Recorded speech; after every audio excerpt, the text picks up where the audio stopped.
अब की नए बचते भौजी बाले बाल, अब की नए बचते भौजी बाले बाल, देवरन के देखी उड़ाबे गुलाल बोल जय हो। गोरकी भौजी जिंदाबाद जिंदाबाद, गोरकी भौजी जिंदाबाद जिंदाबाद जिंदाबाद, सांवर की भौजी जिंदाबाद जिंदाबाद जिंदाबाद। नीम चौक चौसीमा वैशाली। प्रेजेंटेड बाय शिवाय रिकॉर्डिंग स्टूडियो जमुई। रे भैया गोरा किसनी वन लागे सवार की भौजी ना, क्या रे भैया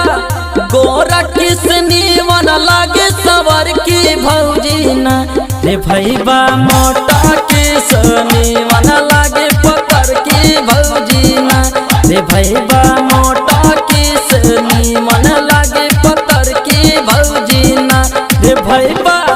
गोरा किसनी वन लागे सवार की भौजी ना, रे भैया मोटा किसनी वन लागे पकड़ की भौजी ना, रे भैया होलिया में मन लागे पकड़ की भौजी ना। मोटकी भौजी जिंदाबाद जिंदाबाद जिंदाबाद, मोटकी भौजी जिंदाबाद जिंदाबाद जिंदाबाद, पतर की भौजी जिंदाबाद जिंदाबाद जिंदाबाद। पतर की भौजी ना, रे भैया लाम किसनी मन लागे नटकी भौजी ना, रे भैया लाम किसनी मन लागे नटकी भौजी ना, रे भैया ऊ है भौजी के अब की होली में रंग लगई बैना,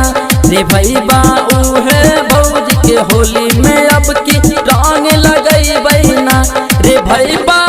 बड़ा किसनी मन लागे छोटकी भौजी ना, रे भैया ऊ है भौजी के होली में अब की रंग लगई बैना, रे भैया ऊ है भौजी के होली में अब की रंग लगई बैना।